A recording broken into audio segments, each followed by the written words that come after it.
Halo, apa kabar? Salam jumpa saudara. Senang sekali Nusa Tenggara Timur hari ini kembali hadir menjumpai Anda. Ya, sejumlah informasi menarik dan teraktual dari berbagai daerah di Nusa Tenggara Timur telah kami siapkan untuk Anda. Mengawali perjumpaan kita, berikut 3 cuplikan berita utama. Pemerintah Kabupaten Lembata diminta untuk menggenjot pendapatan asli daerah. Sebanyak 45 siswa kelas 8 SMP Negeri 2 Semau mengikuti ANBK. Petani hortikultura Belo Gili mulai resah menghadapi cuaca ekstrim.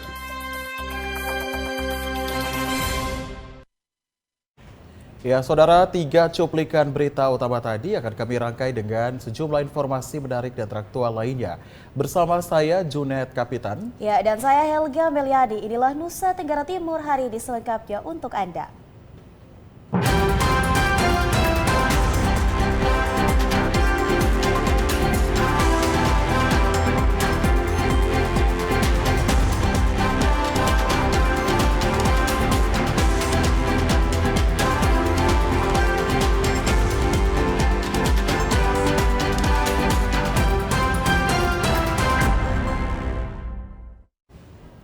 Kita awali dengan informasi utama, saudara. Pemerintah Kabupaten Lembata diminta untuk menggenjot pendapatan asli daerah di sisa waktu 4 bulan tahun anggaran 2023. Beberapa sektor PAD yang bisa diandalkan yakni retribusi parkir dan pajak bumi dan bangunan.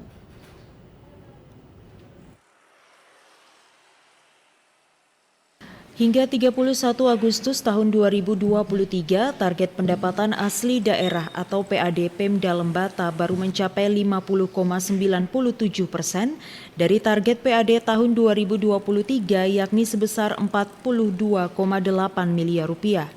Sisa waktu 4 bulan pada tahun anggaran 2023 memunculkan pesimisme di kalangan DPRD Lembata soal capaian 100% target PAD.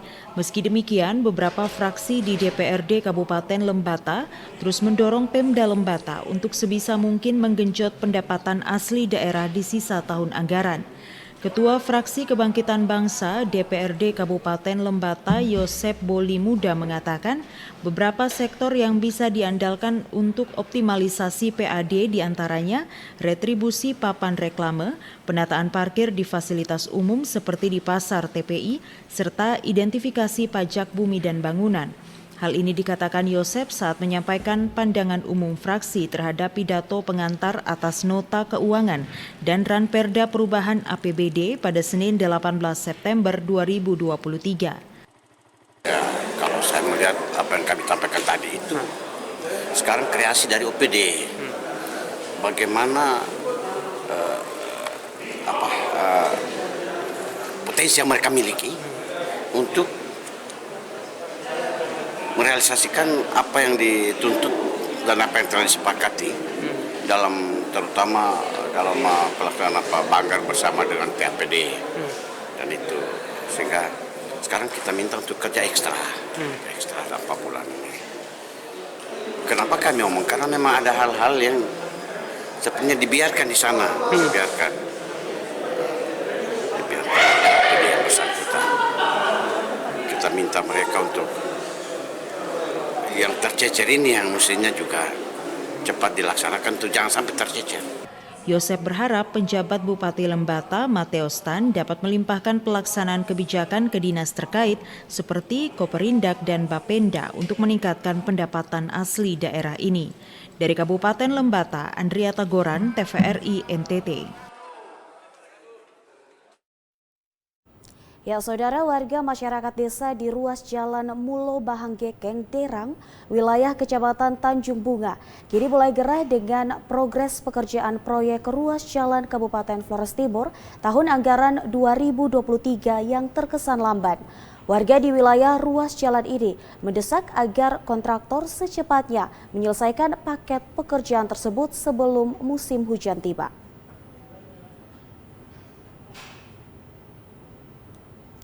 Mikael Aran, salah seorang warga di Desa Lewo Bunga, Kecamatan Tanjung Bunga, Kabupaten Flores Timur, kepada TVRI menuturkan akses jalan Mulo Bahang Gekeng Derang ini merupakan satu-satunya penghubung ibu kota Kabupaten Flores Timur. Sudah puluhan tahun dinantikan warga agar adanya upaya peningkatan ruas jalan ini. Pada tahun anggaran 2023, melalui APBD Flores Timur dialokasikan untuk kegiatan peningkatan ruas jalan ini dan secara real kegiatan pekerjaan sudah berlangsung pada akhir Juli 2023. Namun progres pekerjaan saat ini mulai mangkrak hampir sebulan terakhir, sehingga membuat resah masyarakat di sepanjang ruas jalan Mulo Bahang Gekeng Derang. Karena akses ini merupakan akses tunggal penghubung antar desa maupun menuju kota Larantuka. Jika pekerjaan ini tidak secepatnya diselesaikan, maka ketika musim hujan pada November hingga Desember, masyarakat tentunya mengalami kesulitan akses transportasi. Sehingga dirinya pun berharap agar kontraktor secepatnya menyelesaikan pekerjaan tersebut. Pak, ini mesti desak secepatnya, karena ini yang paling parahnya. Jadi ini peristiwa yang pertama mereka gusur, lewat 1-2 minggu lalu hujan Pak, itu aduh, otomotor kami pakai dorong, nah setengah mati. Nah yang lebih parahnya lagi ketika tumpukan ini mereka buang lalu takutnya nanti hujan, ini akan lebih parah lagi. Ini nomenklaturnya Mulo Bahang Walang, jadi untuk beberapa kampung ini Laka, Desa Kolaka, khususnya Kolaka sendiri, lalu Lewo Bunga, itu di dusun sebelahnya Linowaing, lalu Gekeng Derang, itu Waro dengan Muli. Pantauan TVRI di lokasi pekerjaan secara fisik, pekerjaan bahu jalan baru mencapai 80-an meter.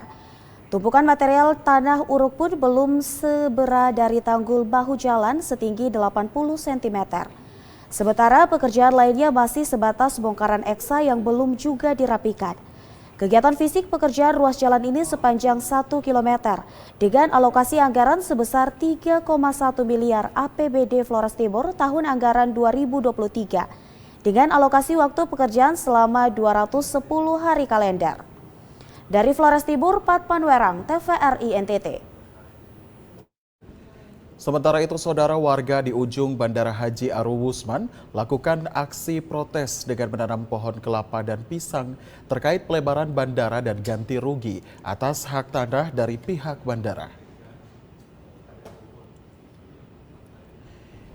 Anwar Sanusi, pemilik tanah ujung Bandara Haji Aruwusman, lakukan aksi protes dengan menanam pohon kelapa dan beberapa pohon lainnya.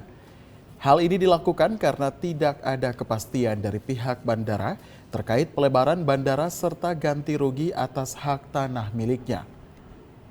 Ia juga mengatakan dirinya sudah menunggu dari tahun 2018, namun karena tidak ada kepastian, dirinya bersama keluarga akan kembali mengefektifkan tanah miliknya dengan menanam tanaman yang bermanfaat.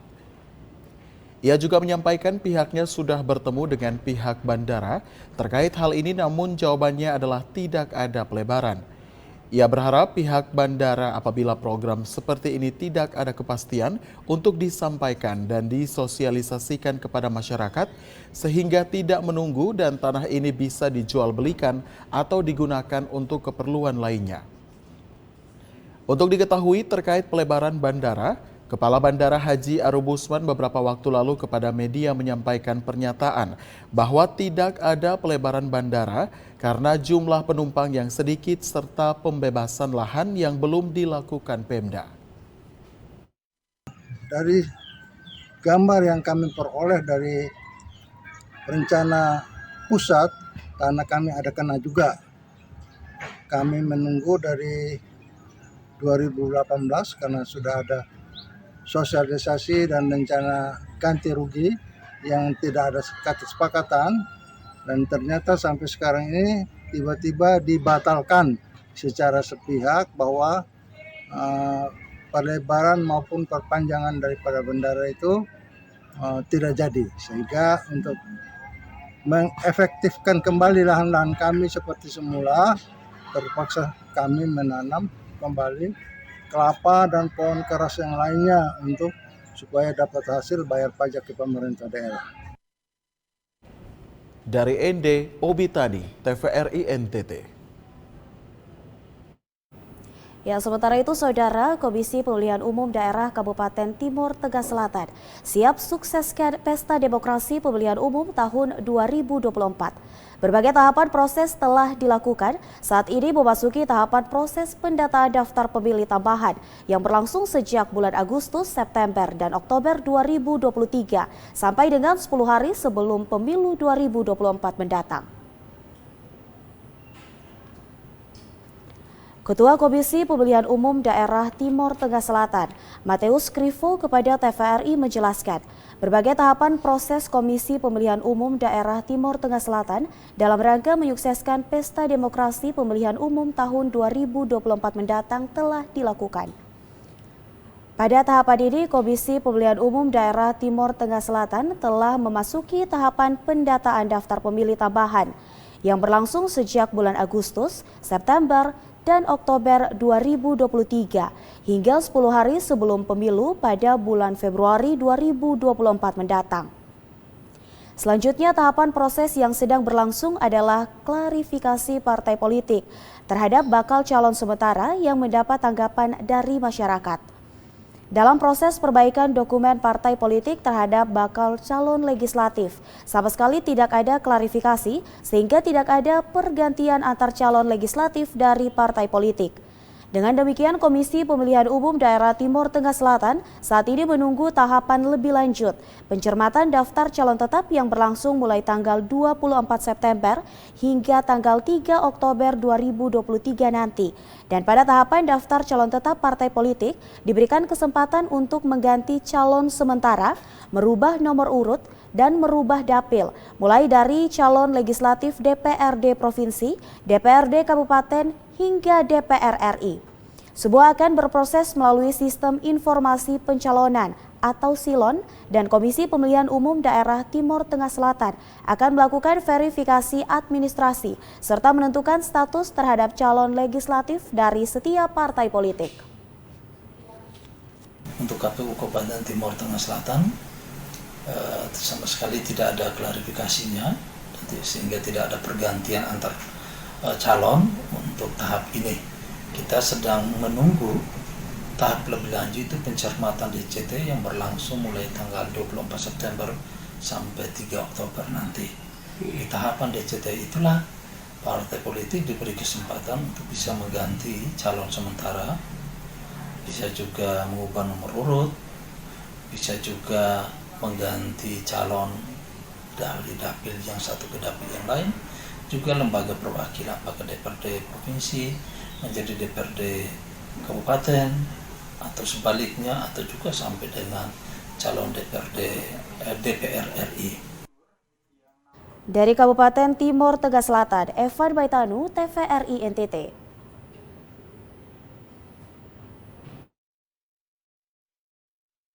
Aktual lainnya masih akan kami hadirkan usai jeda pariwara berikut. Ya, tetaplah bersama kami.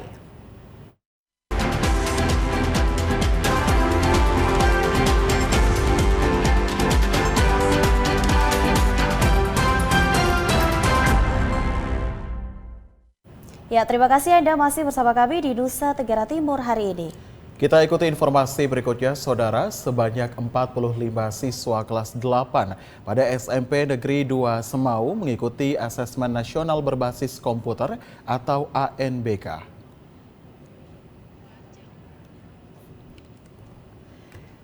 Saudara, beginilah suasana penyelenggaraan Asesmen Nasional Berbasis Komputer atau ANBK di SMP Negeri 2 Semau.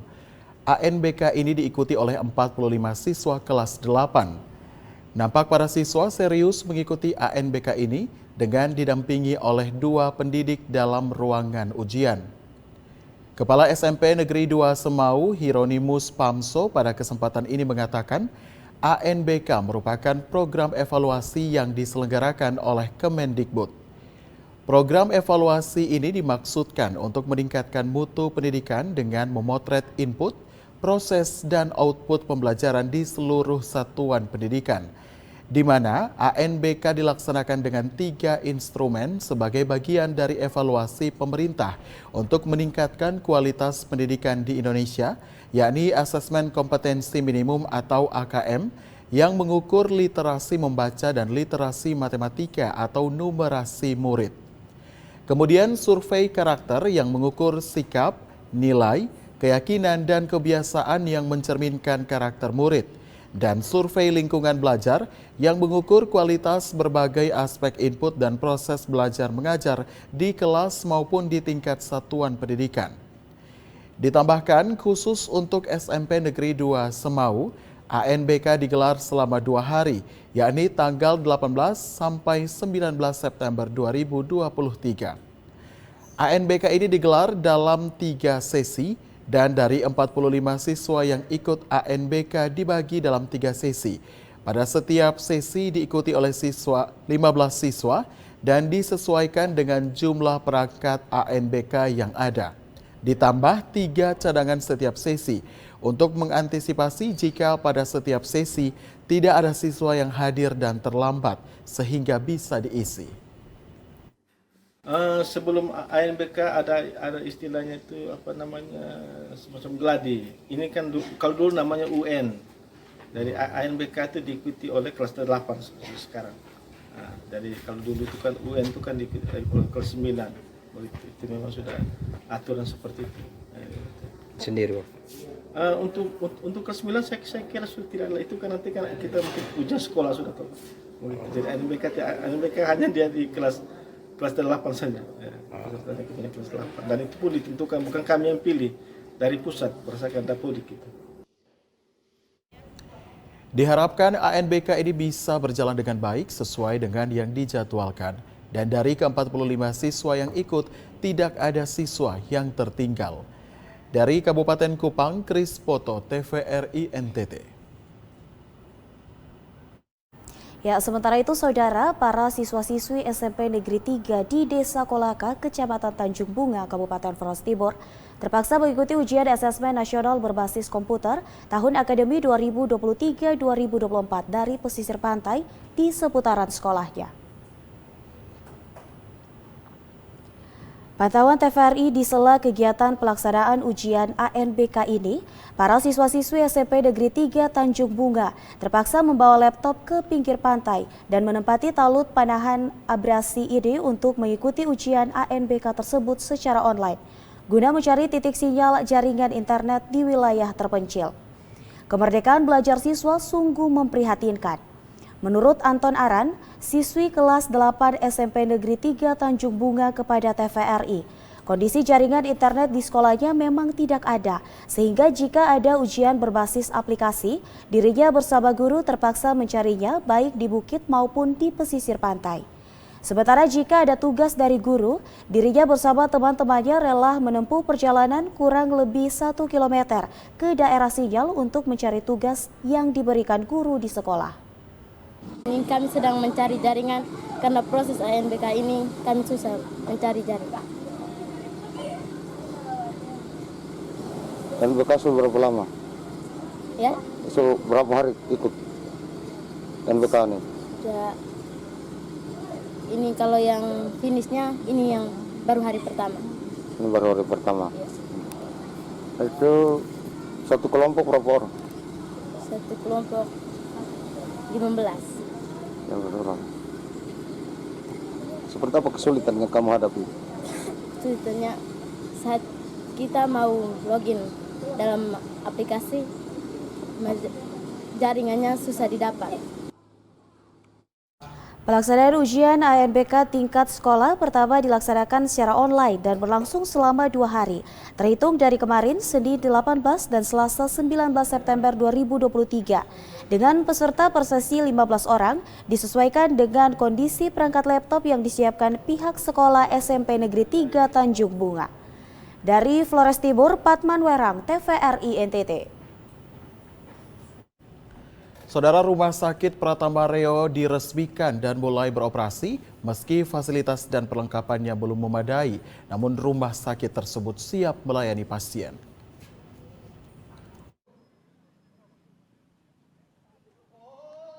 Setelah mendapatkan izin operasional dari Kementerian Kesehatan Republik Indonesia, Rumah Sakit Pratama Reo diresmikan. Peresmian Rumah Sakit Pratama yang pertama di Kabupaten Manggarai tersebut dilakukan oleh Bupati Manggarai Heribertus Nabit dan Wakil Ketua Komisi 9 DPR RI Emmanuel Melkiades Lakalena. Turut hadir dalam peresmian tersebut unsur Forkopimda, Ketua dan Wakil Ketua DPRD serta tokoh agama dan masyarakat. Bupati Heribertus Nabit mengatakan pendirian Rumah Sakit Pratama Reo tersebut berkat komitmen dan kepedulian semua pihak. Heribertus mengaku meski fasilitas yang disediakan di rumah sakit tipe D tersebut belum memadai, namun ia ingin rumah sakit siap melayani pasien mulai hari ini. Fasilitas yang ada saat ini sangat baik dan nyaman untuk pasien. Makanya saya mulai dari kepedulian. Jadi kepedulian.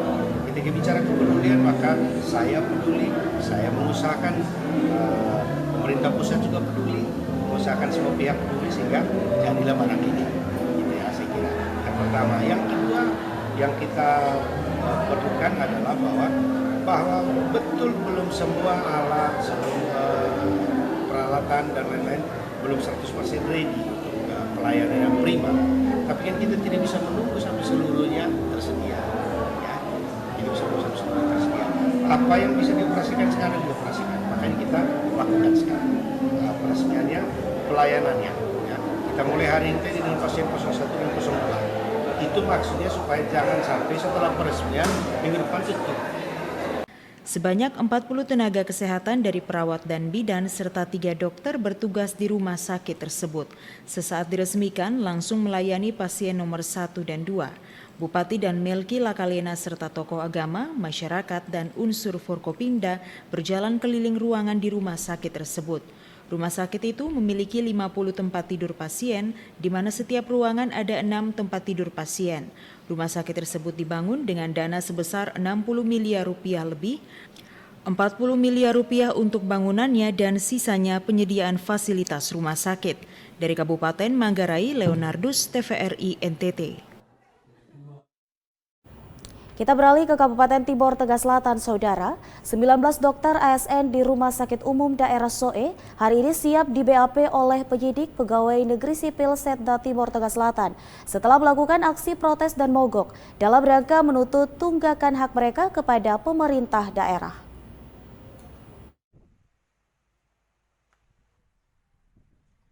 Buntut aksi protes dan mogok yang dilakukan beberapa waktu lalu, 9 dokter ASN di Rumah Sakit Umum Daerah SOE siap menjalani BAP oleh penyidik Pegawai Negeri Sipil Setda Timor Tengah Selatan. Di lain pihak, Kepala Tata Usaha dicopot dari jabatannya sebagai Kepala Tata Usaha Rumah Sakit setempat oleh Bupati Timor Tengah Selatan dan menjalani pemeriksaan di Kejaksaan Negeri Timor Tengah Selatan kemarin.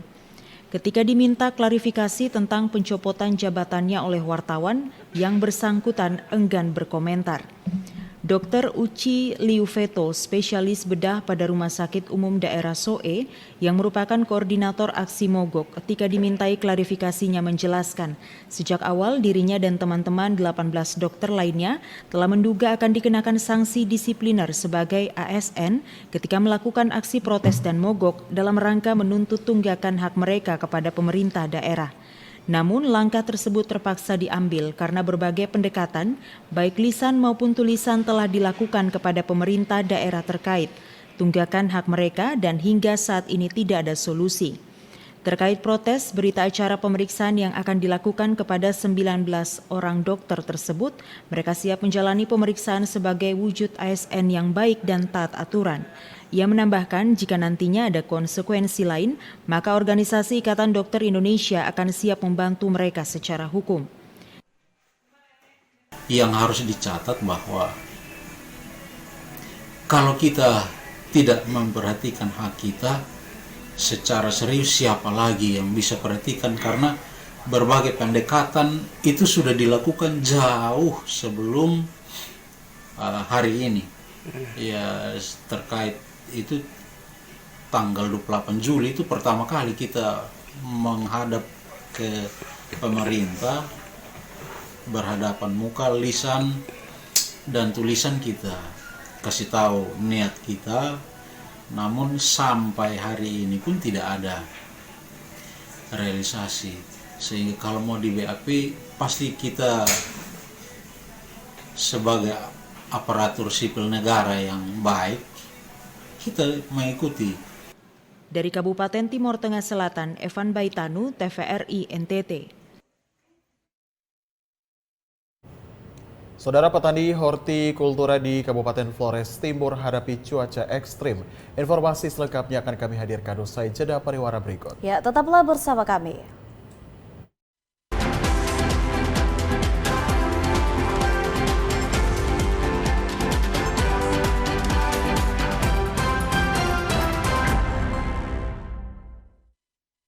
Ya, terima kasih Anda masih bersama kami di Nusa Tenggara Timur hari ini. Kita ke informasi berikutnya, Saudara. Pemda Lembata dan DPRD secara resmi telah menandatangani berita acara Ranperda Rencana Tata Ruang Wilayah. Ranperda ini dianggap sebagai wujud dari komitmen untuk menjaga lahan pertanian dan menutup pintu bagi tambang emas. Penandatanganan Ranperda tentang Rencana Tata Ruang Wilayah atau RT/RW Kabupaten Lembata tahun 2023-2024 telah dilakukan saat sidang paripurna pada Kamis 7 September 2023. Ranperda RT/RW diproyeksikan Perda Induk yang menjadi acuan bagi semua proses pembangunan di Kabupaten Lembata untuk 2 dekade ke depan. Ketua DPRD Kabupaten Lembata Petrus Gero menjelaskan substansi penting dari Perda tersebut yakni komitmen Pemda dan DPRD untuk menjaga Pulau Lembata dari eksploitasi tambang emas sebagaimana aspirasi dari masyarakat. Tidak hanya itu, perlindungan lahan pertanian menjadi isu penting lainnya yang dibahas dalam Ranperda ini. Untuk diketahui, hampir 80% penduduk Lembata bekerja sebagai petani. Sementara itu, lahan kawasan budidaya sebesar 59% dan kawasan lindung seluas 41% dari luas wilayah Lembata. Oleh karena itu, Petrus memastikan DPRD Lembata juga mempunyai komitmen untuk menjaga lahan pertanian dari alih fungsi lahan untuk kepentingan bisnis dan pemukiman. Memang isu utama yang di sini adalah kita melakukan sinkronisasi, dan yang kedua adalah kita tahu bahwa mayoritas Lembata sampai hari ini mengharapkan untuk supaya tidak kita buka ruang untuk orang tambang emas di Kabupaten Lembata. Dan itu sebagai pimpinan dan anggota DPRD kami kawal betul harapan masyarakat itu, sehingga di Perda ini juga masih mengatur hal yang sama, bahwa komitmen kita untuk tidak melakukan penambangan emas di Kabupaten Lembata termuat di RT/RW 2023-2042. Semua fraksi di DPRD Kabupaten Lembata turut memberi dukungan kepada Ranperda RT/RW ini untuk ditetapkan menjadi Perda. Petrus menargetkan Ranperda ini sudah bisa ditetapkan menjadi Perda pada bulan November 2023 mendatang. Dari Kabupaten Lembata, Andri Atagoran, TVRI NTT. Ya, Saudara, petani hortikultura Belogili, Desa Balukhering, Kecamatan Lewolema, Kabupaten Flores Timur, mulai resah menghadapi cuaca ekstrim yang terjadi beberapa minggu terakhir. Mereka pun bersiasat untuk mencegah kegagalan panen, meskipun sebagian tanaman mereka tidak dapat berproduksi maksimal karena tersengat matahari panas. Menurut Matias Tadon Bawolo kepada TVRI di lahan sayurnya menuturkan, dirinya cukup panik dengan kondisi cuaca ekstrim saat ini. Selain harus mengeluarkan biaya perawatan tanam yang lebih tinggi, namun debit air pun mulai berkurang. Ia terpaksa mengurangi intensitas penyiraman sehari sekali, serta mengurangi petak tanaman aneka sayur mayur, sehingga kebutuhan akan air dan biaya operasional pun dapat ditekan. Adapun aneka sayur mayur yang tidak dapat dipanen akibat cuaca ekstrim tersebut, antara lain tomat, mentimun, dan sayur peria karena layu dan mati akibat intensitas panas yang begitu tinggi. Panas laut tinggi, sayurnya layu,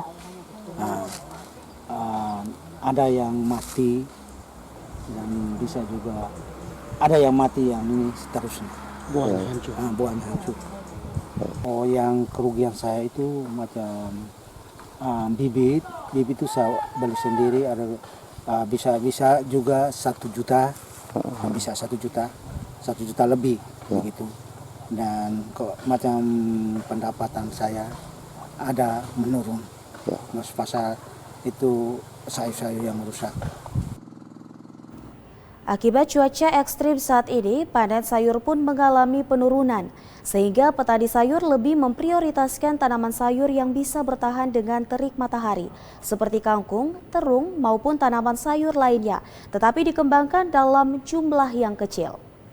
Dari Flores Timur, Patman Werang, TVRI NTT. Saudara, kebutuhan darah di Rumah Sakit Caritas WTA Bula sangat tinggi. Dalam 1 bulan bisa mencapai 200 kantong darah. Seringkali menyulitkan tenaga medis di saat menolong pasien yang membutuhkan darah dalam waktu singkat. Rumah Sakit Caritas WTA Bula menghadapi tantangan serius dengan kebutuhan darah yang mencapai 200 kantong setiap bulannya. Kekurangan stok darah telah menjadi masalah yang sulit bagi tenaga medis di Rumah Sakit Caritas WTA Bula saat melayani pasien yang membutuhkan darah dalam waktu singkat.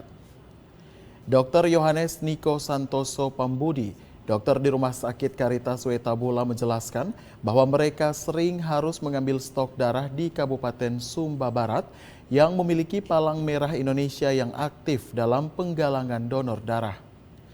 Meskipun Kabupaten Sumba Barat juga menghadapi kekurangan darah, Palang Merah Indonesia di sana tetap berusaha membantu Rumah Sakit Caritas WTA Bula. Namun situasinya berbeda di Kabupaten Sumba Barat Daya yang masih dalam proses pembentukan PMI dan belum memiliki aksi penggalangan donor darah. Untuk mengatasi masalah ini, Rumah Sakit Caritas WTA Bula telah menjalin kerjasama dengan berbagai pihak, termasuk TNI Kodim 1629 Sumba Barat Daya, Polres Sumba Barat Daya, dan bahkan Perhubungan Bandara Lede Kalumbang. Pada aksi donor darah terbaru di Bandara Lede Kalumbang, sebanyak 67 orang mendaftar sebagai pendonor dan berhasil mengumpulkan 40 kantong darah. Kegiatan donor darah ini melibatkan Rumah Sakit Caritas, Dinas Kesehatan bersama dengan bandara. Kegiatan ini tentu sangat membantu sekali karena kebutuhan darah untuk di Rumah Sakit Caritas itu kita 1 bulan bisa menghabiskan 100 sampai 200 kantong per bulan. Kebutuhan darah ini tentunya tidak bisa serta-merta kita dapatkan dari PMI Sumba Barat Daya ataupun UPD karena kedua organisasi tersebut masih dalam proses berdiri. Sehingga kebutuhan darah sendiri selama ini kami terus bekerja sama koordinasi dengan Sumba Barat, dari PMI Sumba Barat. Kepala Bandara Lede Kalumbang Agus Priyatmono menyambut baik upaya kemanusiaan ini. Ia berharap agar pemerintah daerah memberikan perhatian serius terhadap kebutuhan darah yang tinggi di Kabupaten Sumba Barat Daya. Agus juga mengajak lembaga lainnya untuk melakukan langkah serupa. Dalam rangka donor darah ini kita membantu kemanusiaan. Kita tahu semua bahwa setetes darah adalah nyawa bagi kita, dan ini juga kegiatan ini pertama kali dilaksanakan di Bandara Lede Kalumbang serta kerjasama dengan Dinas Kesehatan dan Rumah Sakit Caritas yang kita mengapresiasi dan ucapkan terima kasih kepada Dinas Kesehatan dan Rumah Sakit Caritas yang telah mensupport pada kegiatan pada hari ini. Rumah Sakit Caritas WTA Bula, rumah sakit swasta tipe C yang merupakan rumah sakit pertama di Sumba Barat Daya. Dengan kebutuhan darah yang terus meningkat, Rumah Sakit Caritas WTA Bula berharap Palang Merah Indonesia Kabupaten Sumba Barat Daya segera melakukan aksi galang donor darah untuk menjaga pasokan darah. Kehadiran PMI dalam mengatasi masalah ini diharapkan akan menjadi penyelamat bagi banyak nyawa yang bergantung pada bantuan kemanusiaan ini. Dari Sumba Barat Daya, Freddy Ladi, TVRI NTT.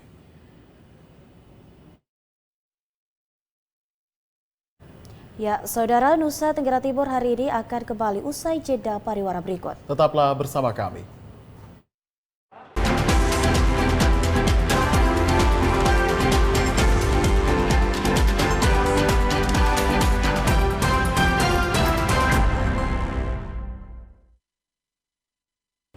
Ya Saudara, terima kasih Anda masih bersama kami di Nusa Tenggara Timur hari ini. Ya, kita beralih ke informasi selanjutnya, Saudara. 3 sampel anjing yang diambil di Osiloa, Kelurahan Tarus, Kecamatan Kupang Tengah dipastikan negatif rabies.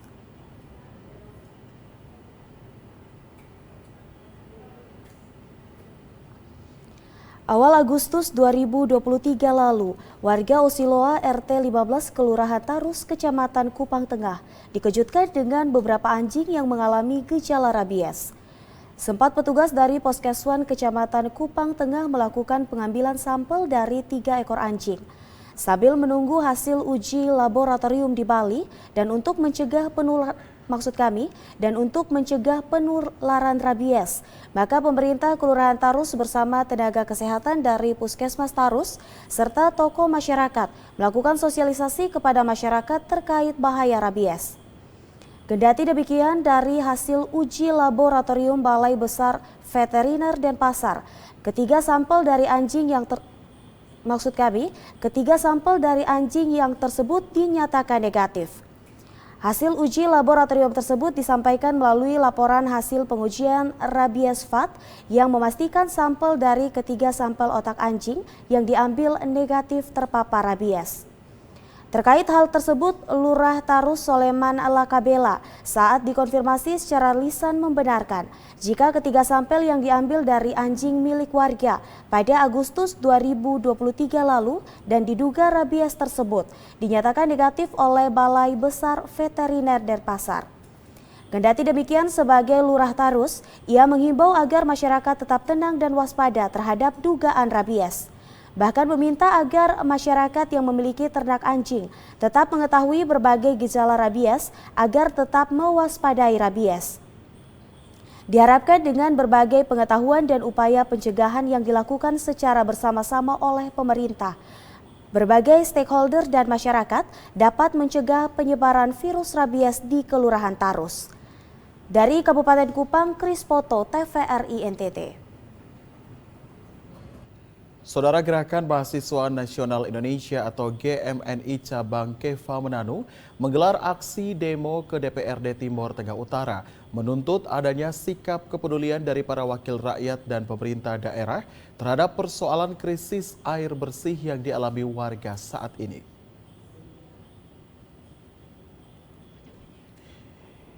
Dipimpin langsung Ketua Gerakan Mahasiswa Nasional atau GMNI Cabang Keva Manado, Aprianus Amfotis, masa aksi dari aktivis mahasiswa tersebut Senin siang kemarin mendatangi gedung DPRD Timor Tengah Utara. Kedatangan para aktivis mahasiswa ini terkait dengan persoalan krisis air bersih yang tengah melanda sebagian besar wilayah Kabupaten TTU, yang mana menurut mereka pihak DPRD dinilai sangat pasif dengan persoalan yang dihadapi masyarakat. Menurut masa aksi, sebagai wakil rakyat seharusnya DPRD bisa lebih peduli dan segera memberikan warning kepada pihak eksekutif, dalam hal ini Pemda TTU, untuk segera bergerak membantu mengatasi masalah krisis air bersih yang tengah dialami warga, seperti yang sudah dilakukan pihak kepolisian saat ini. Kita melihat lembaga DPRD seperti lembaga yang pasif untuk kemudian mengawasi atau bahkan menyuarakan setiap persoalan yang berhadapan dengan rakyat Timor Tengah Utara, apalagi air bersih seperti itu. Jadi ya, yang kita harapkan dari Pemda Timor Tengah Utara adalah harus melihat persoalan ini sebagai persoalan yang serius, karena ini berkaitan dengan kesehatan. Artinya berbicara kesehatan berarti kita berbicara sumber daya manusia.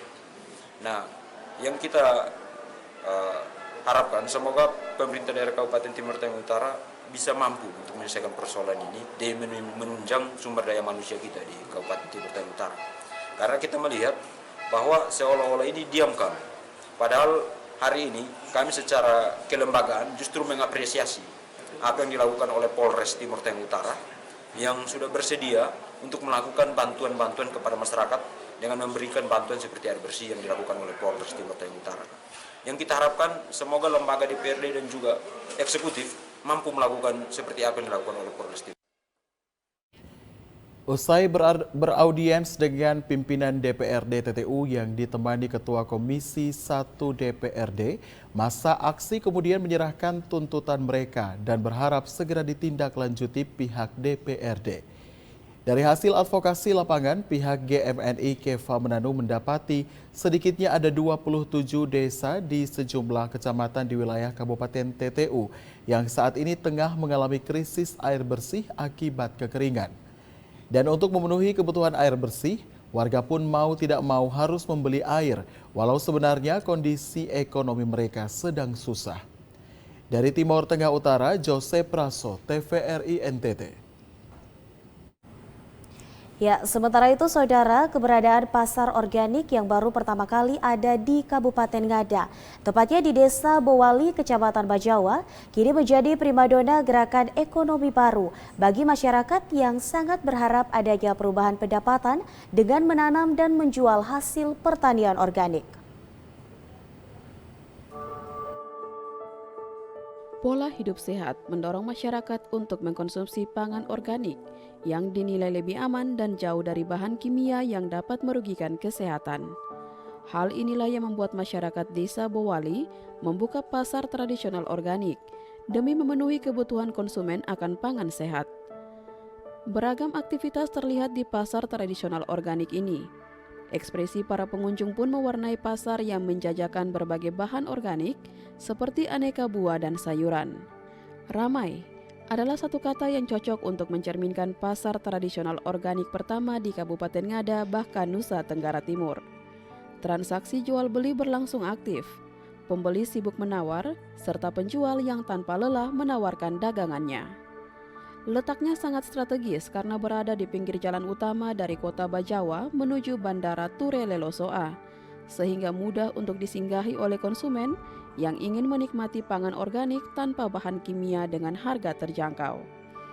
Bagi pencinta makanan organik, pasar ini bisa dijadikan rujukan utama untuk dapat menemukan makanan-makanan sehat.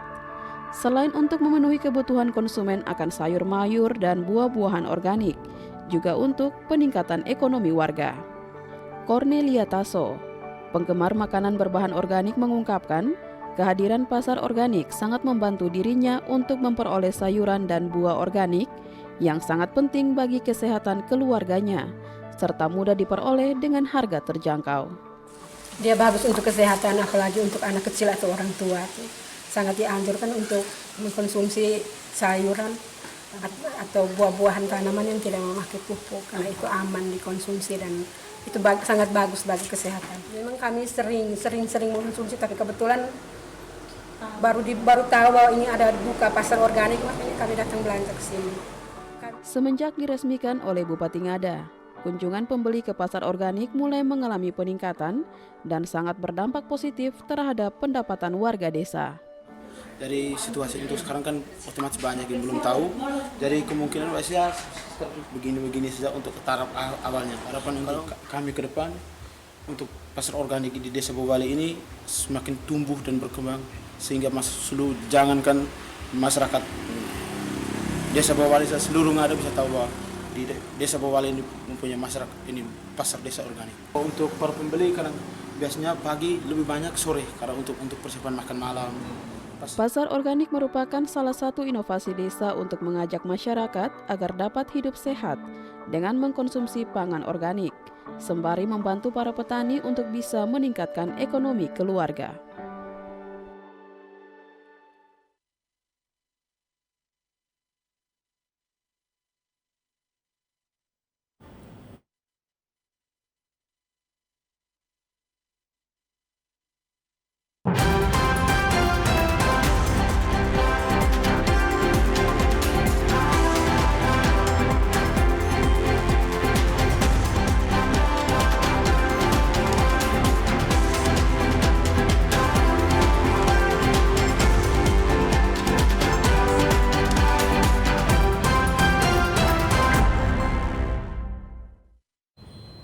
Saudara, informasi dari Kabupaten Ngada tadi sekaligus mengakhiri perjumpaan kita kali ini.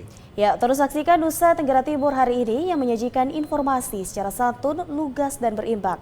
Hanya di TVRI NTT, media pemersatu bangsa. Akhir kata saya Helga Meliani. Ya, dan saya Junet Kapitan mewakili seluruh kerabat kerja yang bertugas mengucapkan terima kasih atas perhatian Anda. Selamat melanjutkan aktivitas Anda dan sampai jumpa.